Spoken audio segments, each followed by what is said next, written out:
we belong. We have our family, we have a language, our culture, and it feels to be part of ourselves. And yet, all this is described in the Vedic literatures as our false identity.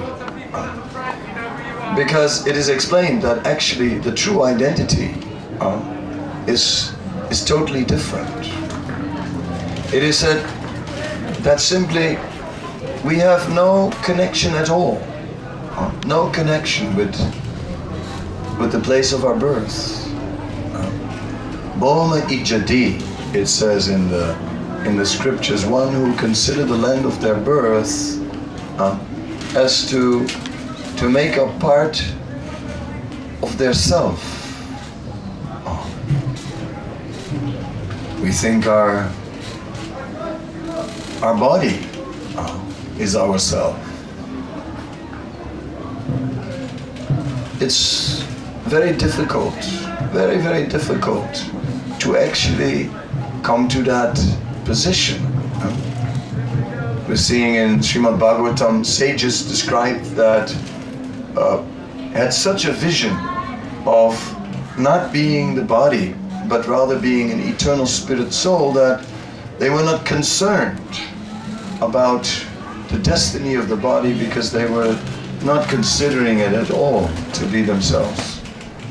Like there's the story of the sage Dadichi, and it is said that Dadichi was a great, powerful, ascetic, and at one point the demigods wanted to make a particular weapon from the bones of Dadichi. Due to the austerity of Dadichi, a weapon made of his bones would be very powerful. So, for saving the community of demigods, Dadichi had to sacrifice. So they humbly asked him for charity, and they asked him for his bones. So, generally speaking, if anyone asks for your bones, it gets a little, okay, you can have my bones. It's the kind of thing where most people get defensive. But somehow or other, we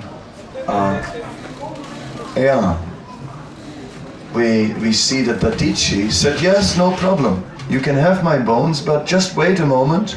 Let me give up my body, and then you can take the bones. So therefore, Dadichi means he the one who gave. Is that name after that incredible attitude. And Dadichi was totally undisturbed by such a request. So yeah, Srimad Bhagavatam presents such personalities, and of course we are not Dadichi, that's for sure, none of us. But at the same time, we can, from his story, we can take some inspiration. And by hearing it, we kind of remember, well, this world, well, it comes and goes.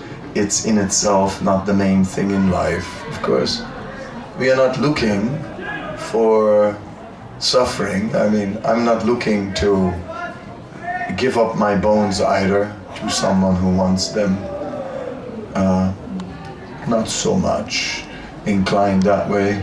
But at the same time, if we can, just for a moment,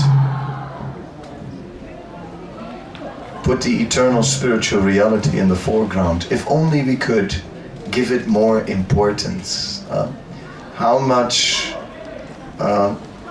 would our life improve? So much so. And this is really what we need to do. We can come to temples, we can be with devotees and absorb the spiritual atmosphere, and that of course is a great inspiration in a way. But the next thing is one has to act.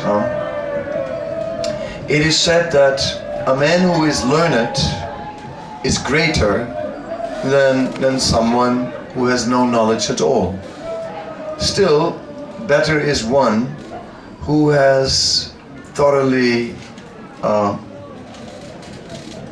understood that knowledge. Still better is one who is a doer, who is acting upon the knowledge. Right? And the best one is the one who has fully realized the knowledge, like beitje. Yeah. So there's different levels in relation to knowledge. Like Radhadesh offers different facilities.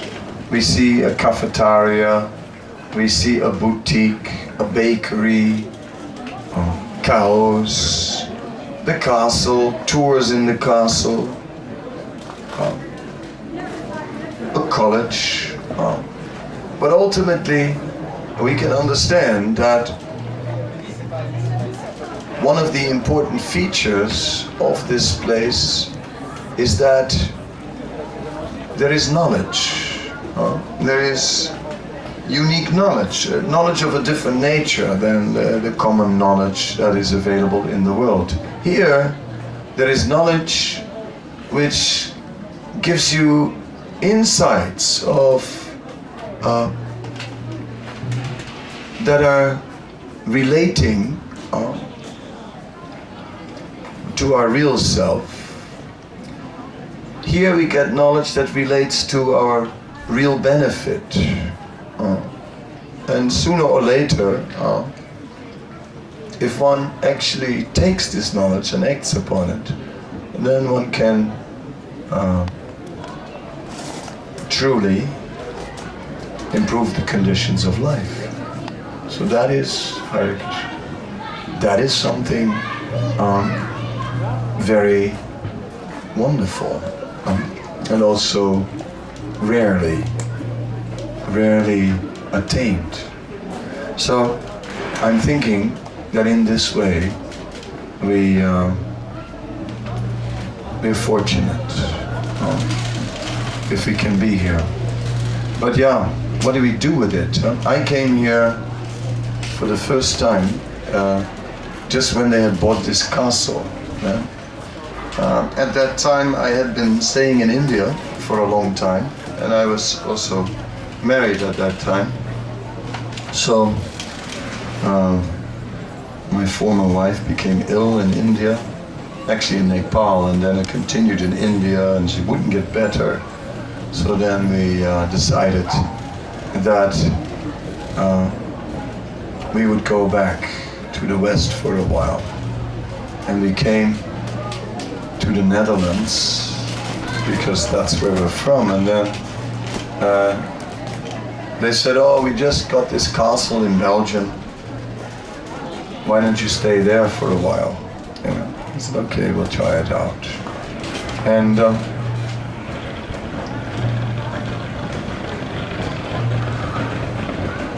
it's gone a long way since then. It's gone a long way since then.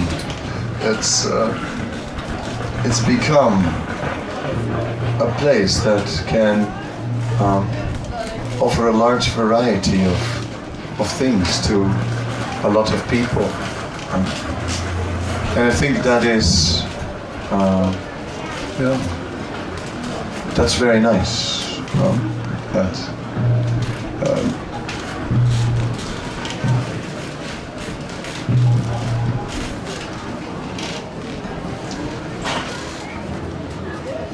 Personally,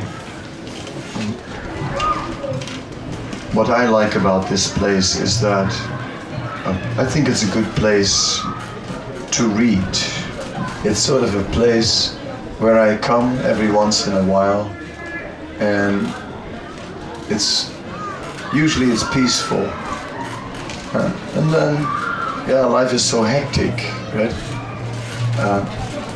There's many books I like to read, but I never get around to it because my life is very hectic. And then here, it's peaceful. So it's a good place for these kind of things.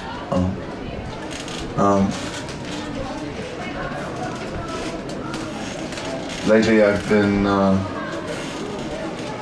reading a bit in the Mahabharata, and there are some stories that I very much like. There was one story in particular which was quite nice. It's a story about the Pandavas, of course, somehow or other, married one wife. 5 men married one lady. That's extraordinary, and somehow or other it happened because there was a custom at the time that a prince who wanted to marry some princess would have to show his power, his prowess, and then there would be a competition in an art of either fighting or shooting weapons at a target in a very difficult way. And Arjuna won the competition and got Draupadi. Then he brought her home, and his mother was inside, and he called out to his mother, "Look what I've brought today." And his mother said, "Share it equally with your brothers." So then she came out, and then she saw, "Oh no, what have I done?" She said, "But I've never in my life spoken any untruth, any lie. So whatever I said, it will have to come true." So it was a big thing, but well, finally Vyasadeva also appeared and signed off on it. So then it was accepted, and so the marriage took place. So then they had an arrangement. They had an arrangement that when one of the brothers was alone with the wife, that the others would not go into the room. And that was the agreement. And if one would break that agreement, that person would have to go for 1 year on a pilgrimage or something. So it happened one day in the palace. One Brahmana came, and the Brahmana said, they're stealing my cows. So Arjuna immediately was ready to take action, but he left his bow in the room where Yudhisthira was alone with Draupadi. So then Arjuna went inside to get his bow and broke the agreement in this way. So after that, he left for 1 year and went on a pilgrimage. So during that year, he also came to Dwarka. And somehow or other, he was attracted to Krishna's sister, Subhadra. The Kshatriyas, or the warrior class, the royal class, they were allowed to marry more than one wife. So he could have a second wife also. So he was very attracted to Subhadra. But it said that Balaram, the older brother, he had already decided that Subhadra would be given to Duryodhana in marriage. So that was a problem. But Krishna actually knew that Subhadra didn't want that, and Krishna thought that Arjuna was a much better match. So he suggested that Arjuna would disguise himself as a renunciant. So Arjuna grew his beard, and he had put on the dress of a sannyasi, and he met Subhadra in that way. But Subhadra could see that underneath that beard there was a handsome face. She could see that under that cloth of the renunciant there was an athletic body. So she was attracted. And at one point, Arjuna kidnapped Subhadra on Krishna's instigation. Wow, that was a big drama in the whole family, and everyone was super upset, and Balaram wanted to retaliate and declare war and this, that, but Krishna pacified him and finally said that actually it was Subhadra's desire. So then they all agreed, and they brought Arjuna back and welcomed him and gave him a big dowry and many elephants and so many things. And then in the end, Arjuna left with his new wife and a whole caravan filled with wealth. Well, then he came home, but he already had his first wife, right? So naturally, when Arjuna came back, he came after having been away for 1 year, came to meet Draupadi. And Draupadi was not very happy. So, when Arjuna came into Draupadi's quarters, right, she did not look at him. And he said, I have returned. She said, that's fine, but you won't have much time because you'll be very busy with your new wife. And Arjuna said, no, it's not a problem. Actually, it doesn't diminish my love for you in any way. And Draupadi said, it always does when there's a second wife. Right? It always does. So Draupadi was not to be pacified by Arjuna. He didn't know what to do. Then he left her quarters, went to Subhadra, and then he had a plan. And the plan was that since Subhadra was Krishna's sister, he decided to dress her up like a cowherd girl in Vrindavan, like a gopi. So he dressed her very nice, like a gopi. And then he sent Subhadra to Draupadi like that. So as soon as Draupadi saw Subhadra dressed up like this, she immediately remembered Vrindavan. And she said, oh, are you from Vrindavan? And before they knew it, within moments, they were speaking about Krishna, and time started flying by. And at least a few hours passed by, and they had spoken about Krishna all the time. And then at the end, Draupadi said, actually, who are you? And then she said, I'm Subhadra. Oh. Anyway, by then they were friends.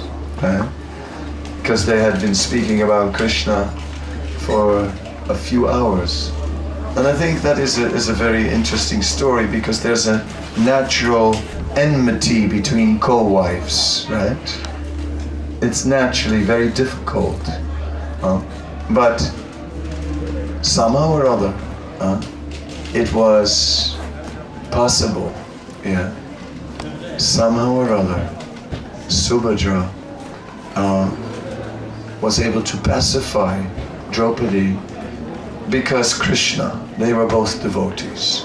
And this is actually how relationships can be made to work. Because ultimately when we all have the same goal, right? When we really see that there is our happiness, and if it is the same goal, then we can come together and appreciate each other. Therefore Prabhupada would say that this movement is the real United Nations. This is the place which can bring all kinds of people together. It is a fact that when we serve Krishna together, then we can overcome differences. Otherwise we can look at each other and think, oh, this person is from this country, that one from another country, and we can divide. So it is Krishna that can actually take away all these differences. That is very interesting, I think. So I wanted to focus a little bit on how we can develop a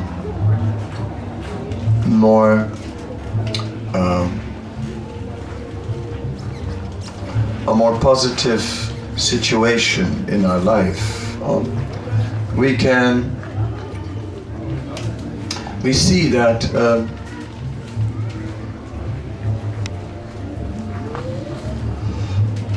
people are, everyone has his own interest. Everyone is thinking of himself, his family, his friends, his own circle.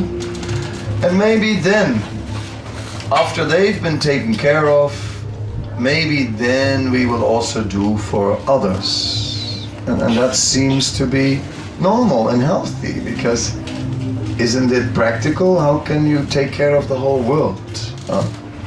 But still, the scriptures speak about a principle which is known as Vasudhaiva Kutumbakam. to accept the whole world as one's family.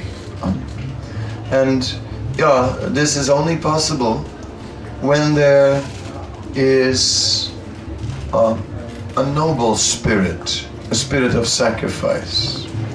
So one of my favorite stories about a noble nature is found in the Ramayana. And in this story, it is a story of a hunter who is cruelly going around the forest and here and there killing animals. And then suddenly he comes upon a tiger, and he's got a bow and arrow. The tiger roars and comes in his direction, and suddenly the roles are reversed. The tiger is hunting and the hunter running for his life. Last moment, he manages to climb up a tree. And as he gets up the tree, higher up in the tree, there is a bear. So, between a tiger and a bear, what to do? He looks up, he looks down. Then the tiger begins to speak. And the tiger says to the bear, "You see that man? You see that man? He is a hunter. He is our mutual enemy. This man is ruthless. You kick him down. Kick him down right now, and I will eat him." "No," says the bear, "I can't do that because he has come to my house. He's my guest, right? I have to take care of him. So no, I cannot kick him down. He's my guest."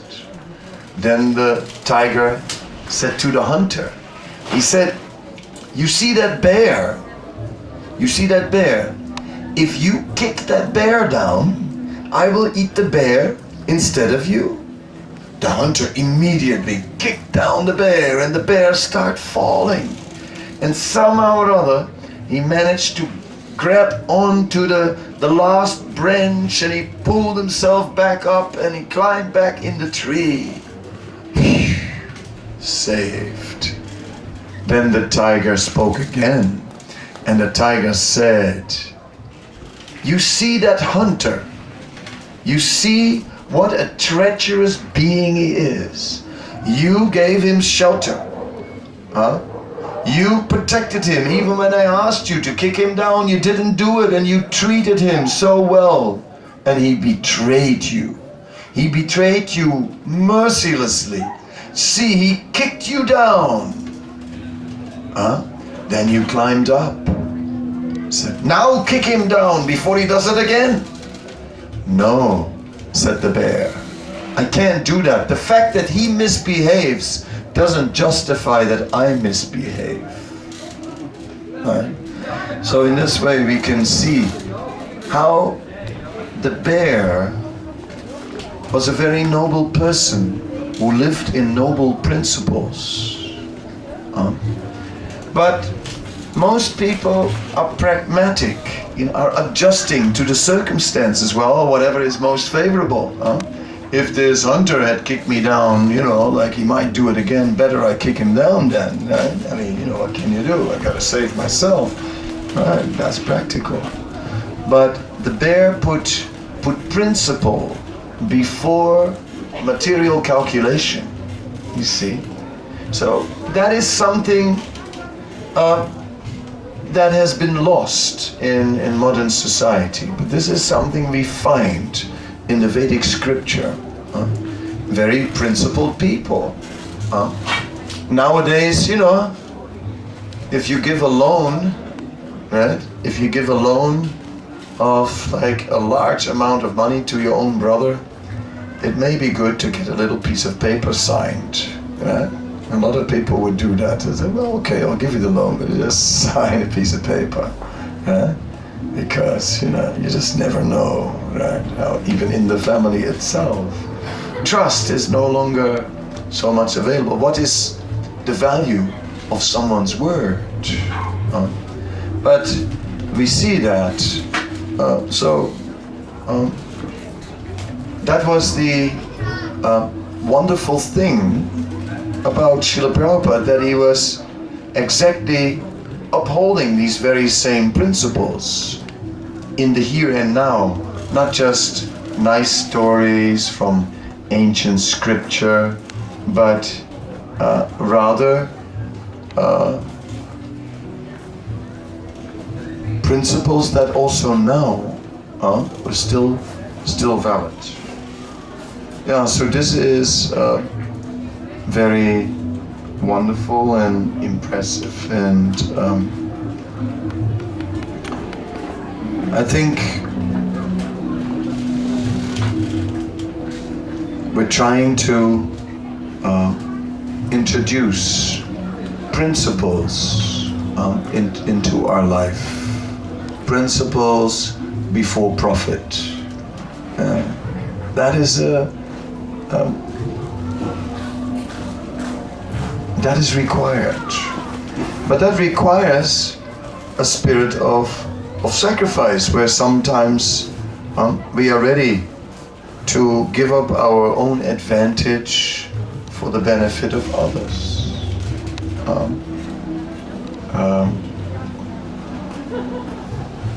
And my own story, how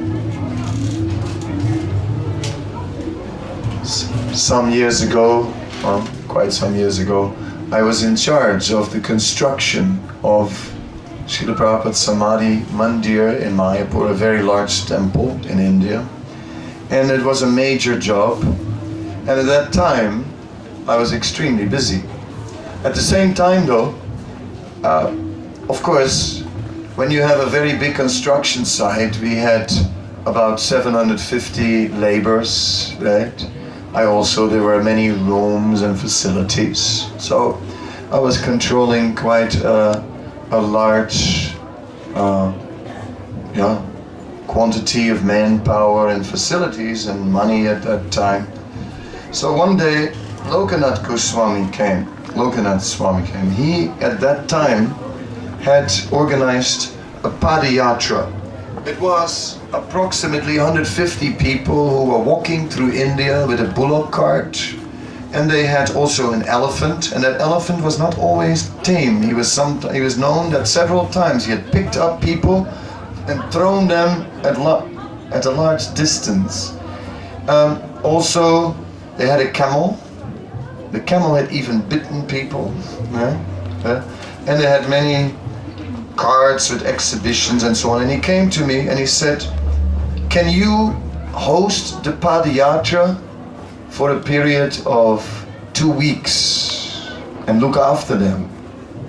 I go like, "Oh Maharaj, I appreciate it, but I am so busy. I'm just so busy that I just have no time."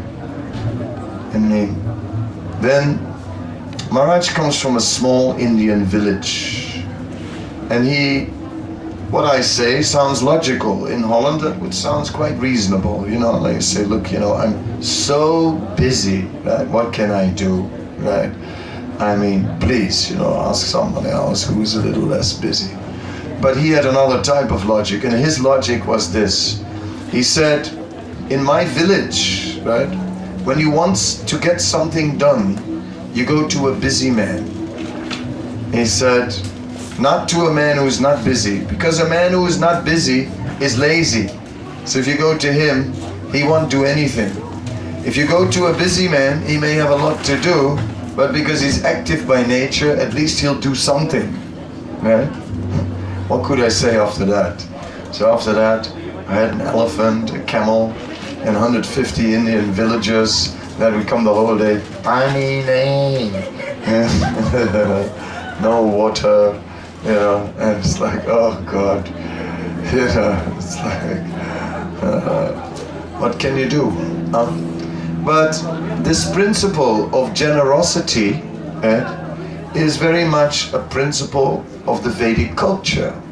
The Vedic culture is asking people to give. And when someone comes and asks, you cannot really say no. You have to give something. Even, it said, when your enemy comes to your door, you have to receive him in such a way that he forgets that he's your enemy. So that's not a small thing. You know, that's what a culture, to receive your enemy in such a way that they forget that they're your enemy. So it's a very noble culture, you know. It's like we would not so easily be very generous to our enemy, right? Hare Krishna. Goodbye, Pandavasena. Have a safe journey home. It was nice seeing you all, and see you sometimes in London. Hare Krishna. Yeah, we had a 1-week retreat with youth from England. It was very nice. Anyway, I speak about the Vedic culture, which is a culture with very noble values. But so when your enemy comes to your door, you must be ready to offer them whatever it takes to make them forget that they are your enemy. So this generosity is a very big thing. It said that if you were married, then in the Vedic times the practice was that before eating you would call out in the street, "Is anybody hungry? Is anybody hungry?" 3 times. And if anyone would come, you would feed them. And even you would give them your own portion, which is, you know, horrible. But one should know that such activities, they bring grace in our life. Grace. They bring blessings upon us.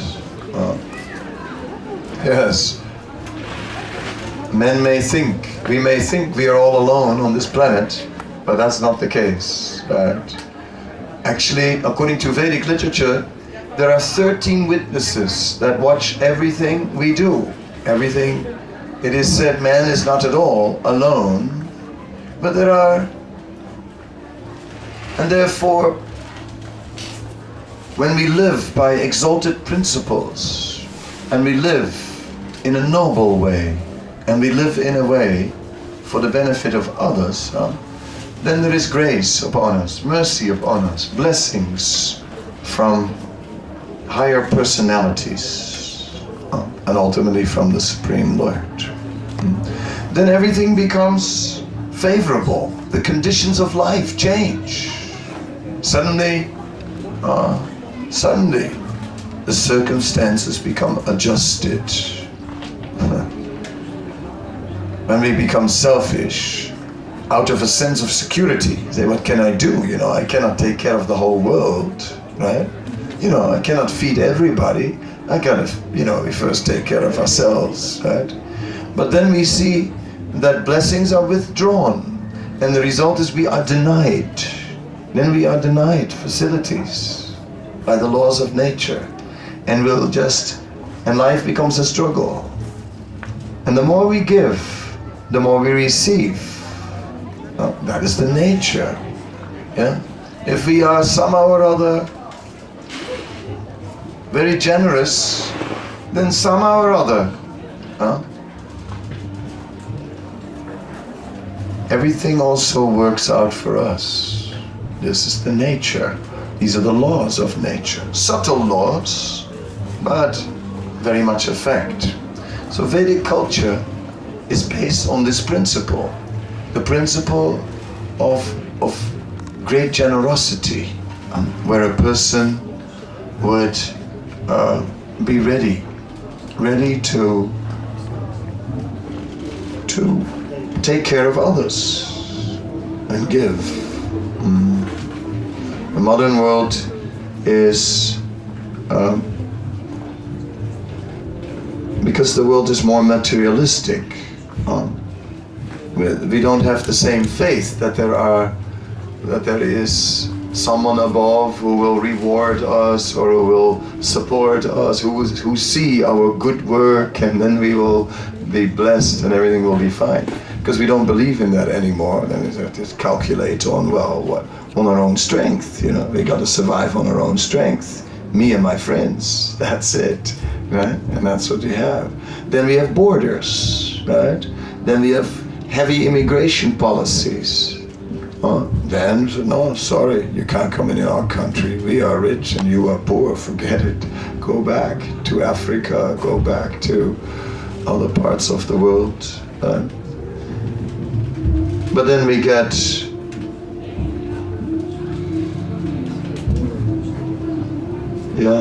so much division. So the Vedic culture calls for this spirit of sacrifice.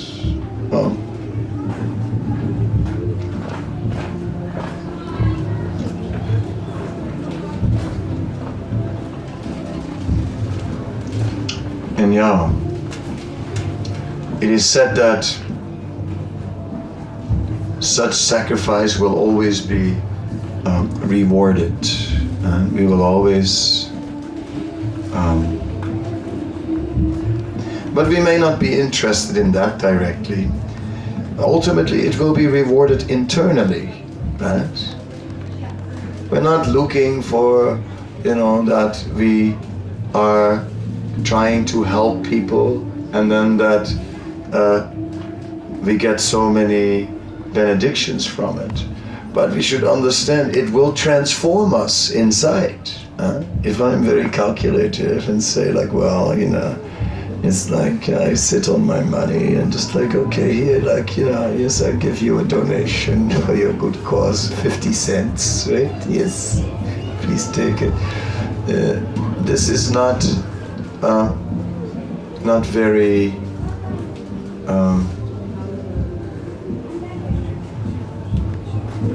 this is not pleasing. Yes, you're also leaving now. You're gonna give me a piece of soap. That's great. How did you know that my soap was finished? This morning, I washed with the last little bit of soap, and I really needed soap. See, Krishna provides. Thank you very much. Oh, I get an extra piece then. Thank you. Thank you so much. Got lots of soap now. Yeah. So in this way,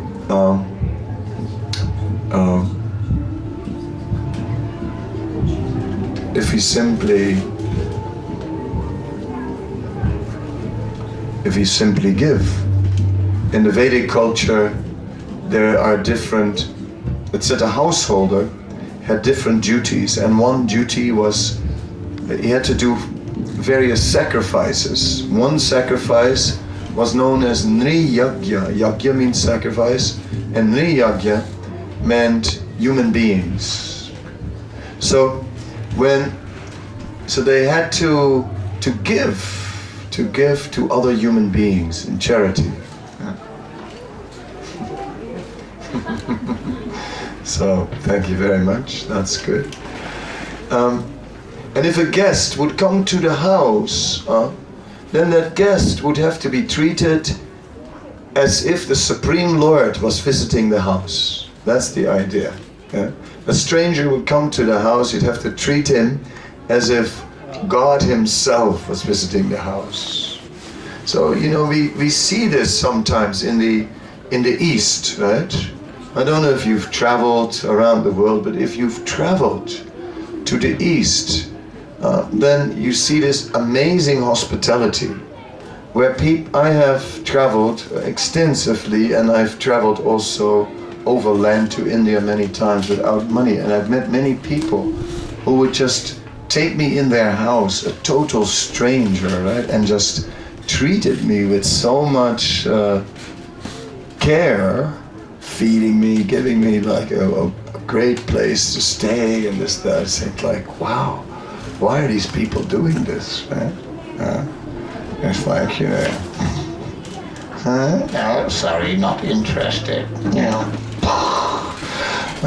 Door in the face, don't know you, no. And that is, of course, there are reasons. We live in a world, we live in fear. But that is also because our culture is such, right? That we see a Vedic culture where people were receiving their guests. So yes, I think that spirit is where it has to go.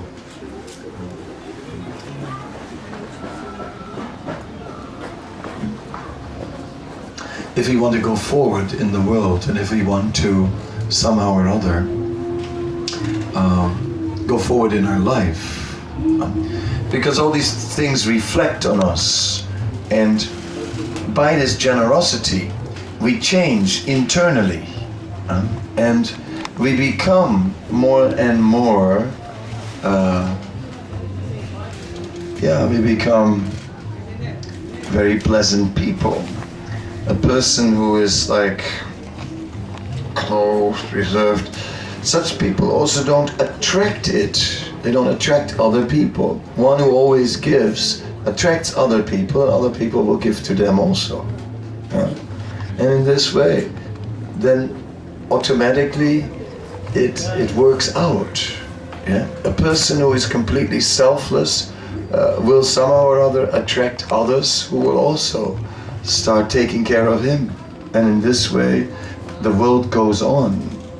And if instead that everyone starts to think about how to take care of myself and my immediate group of people, if we just all start taking care of each other, then everybody takes care of each other. And then we develop some trust again in the world. Now nobody trusts nobody, right? But then trust can be developed, and then so many problems can be solved. So we see that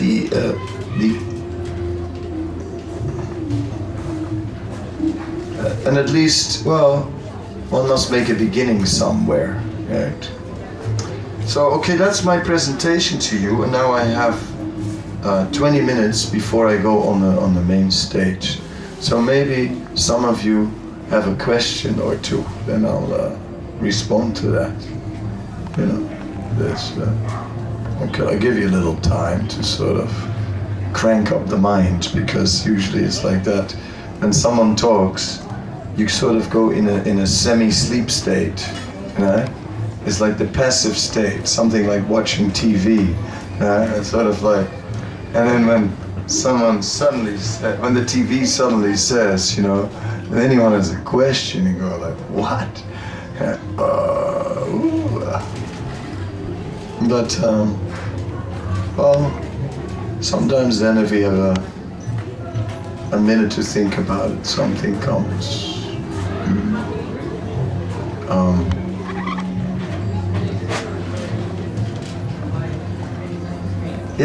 Some back with a new name. Yes. What is it? Very nice name. Huh? Kirti Kumari Devi Dasi. Yeah. Very nice. Hare Krishna. Went for initiation from Bhakti Charu Maharaj to England now, and just came back. Very good. Kirti Kumari sounds nice. Better than before. Yes, much better. Vasutama. Hare Krishna. Vasutama is one of the devotees of the early days here in Belgium. He hides now. Why don't you come sit next to me? Huh? No, that's a double cushion actually.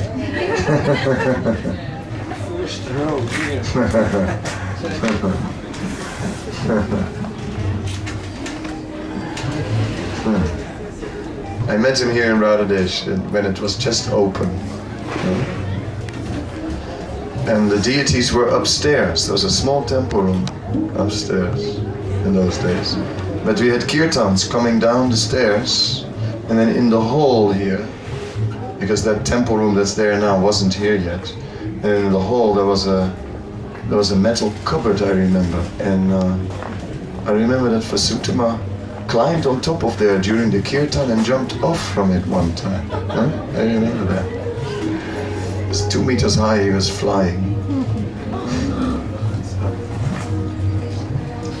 So in this way, if anyone has a question by now, then we can try to answer. Otherwise, I'll continue to speak about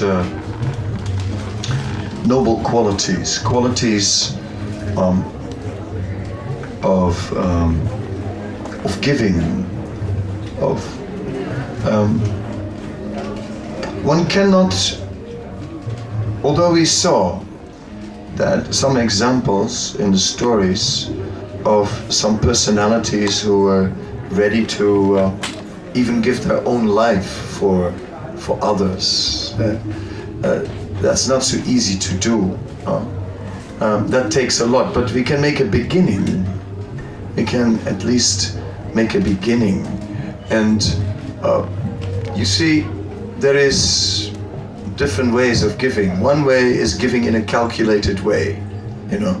I mean, I need, like, let's say 350 euros a week, and then, like, okay, like I can somehow or other give away 25.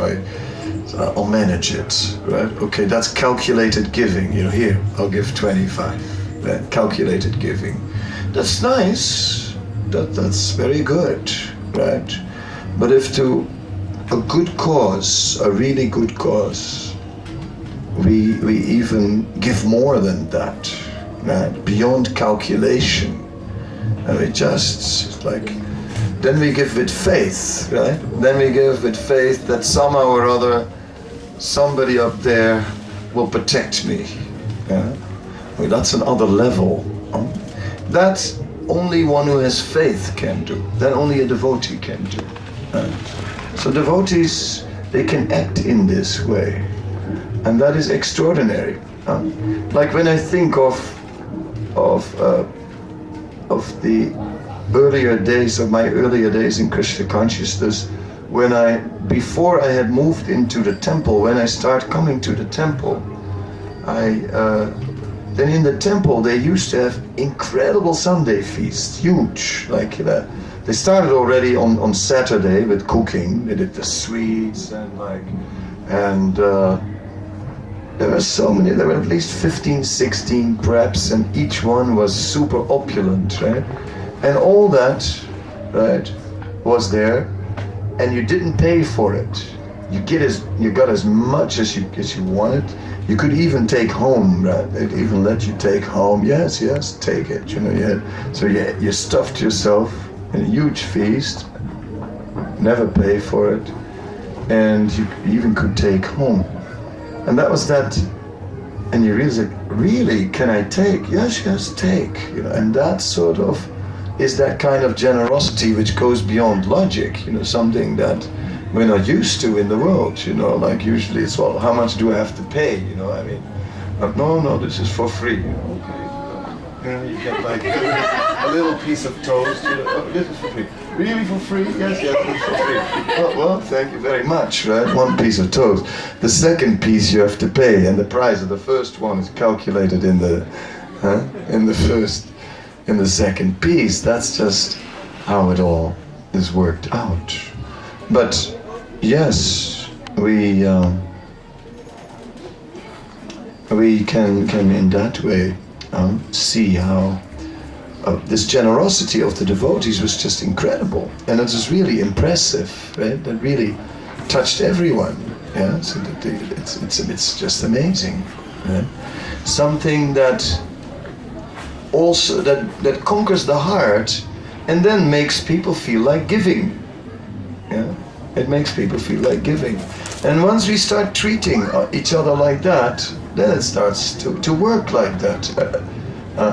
I remember that, in India we had these big festivals and we had a festival fee, and for years, the devotees would have to come and have to pay the fee. And then for a while, they gave me the nice job, because I'm from Holland, right? And Dutch people are a little,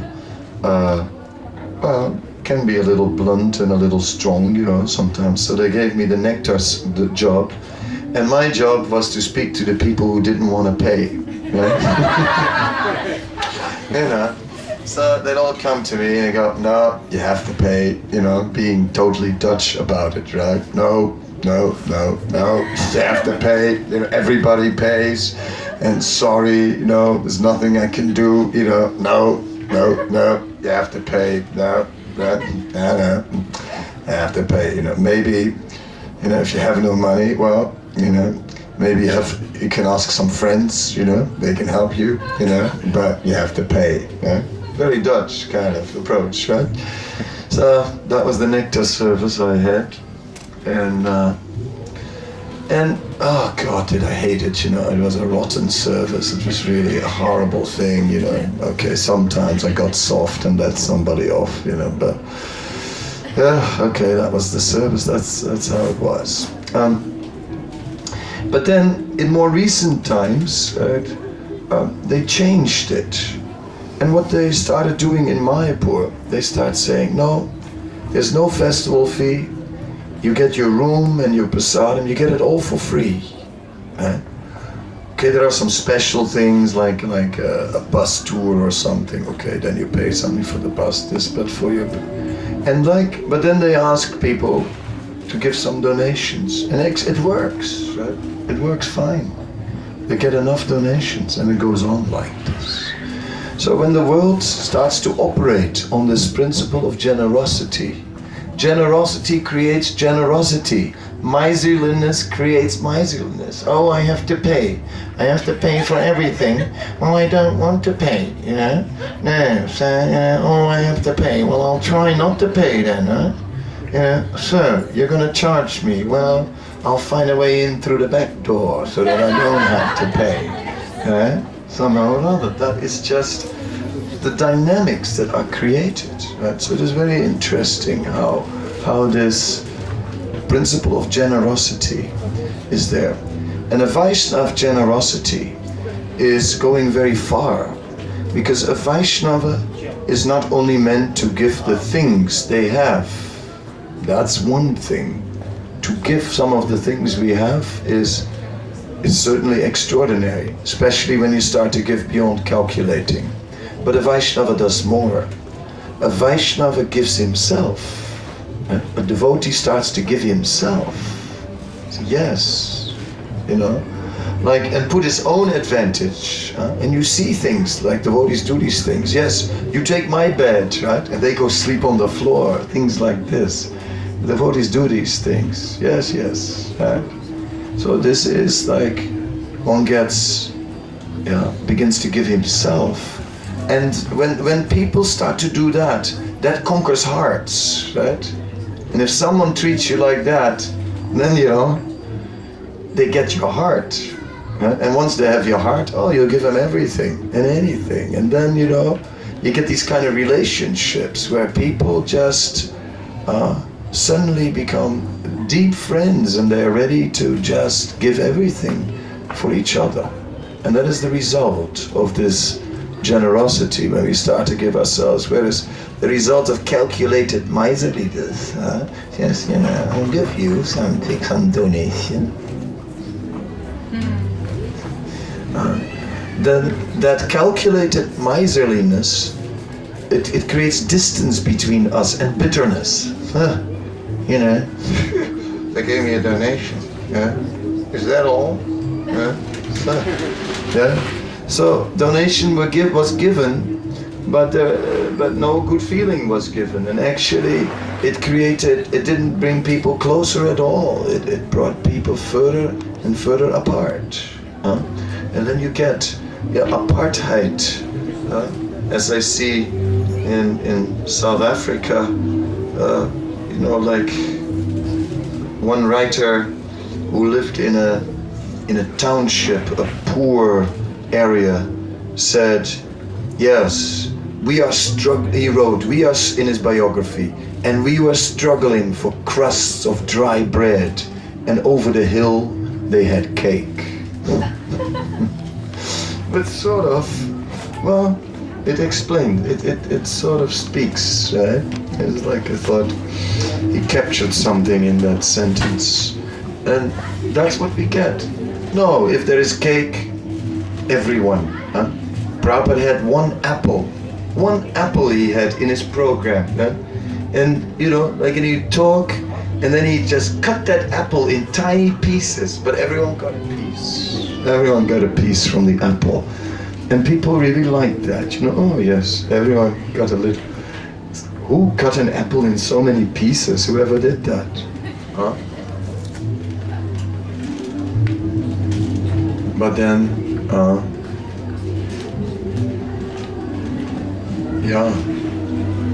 then gradually, things were developing. And gradually, we see how people, as there was more, Prabhupada gave more, so much more. Yes. And this is the spirit that we must develop. But it's very difficult because we don't come from that background. Therefore, to develop that kind of noble spirit of selflessness. But then you see Prabhupada who, like, if everyone speaks about the miracle, how at age 70 he could travel around the world and all that. But that's because he was so generous. He didn't think of himself. Everyone else that's calculating, I'm getting old, I'm staying home, right? I'm slowing down, yes. And Prabhupada was not foolishly running around the world, but because he took a lot of massage, right? A lot. He took massage in the morning, he took massage in the evening, so you've got to do something for your health. So he took care, he did something, and he was careful with his diet, but so he did something to keep his health together, but then he was risking in other areas. Whereas other people, everyone does that, like we're getting old and everyone has some comfort required, right? So we stay nice, comfortable at home, but then we put stress on our body by like eating all kinds of things we shouldn't be eating, but we eat them anyway, right? But the rest in the house compensates for it. Prabhupada was making up, he's eating very carefully. So there he was not putting pressure on his body. He was taking massage, there he wasn't putting pressure on his body. But he was traveling at old age, he put a lot of pressure. And in this way, he managed it. He managed it carefully. And Krishna helped him then. And because Prabhupada extended himself. Why was Prabhupada so successful? Not just because he was so learned in the scripture, not just because he was a pure devotee, but because he extended himself so much. He went so much out of his way that people were impressed. So he's an old man, he's doing all these things, it's just amazing, and then everyone just felt, yes, let's help him. And before they knew it, right, they helped him a little more, and before they knew it, they realized that actually Prabhupada was helping them. Before they knew it, they had become devotees. But his generosity just brought that out. Let's help him. Can Janadivas Could you go up and down to the stage and just check if things are on time?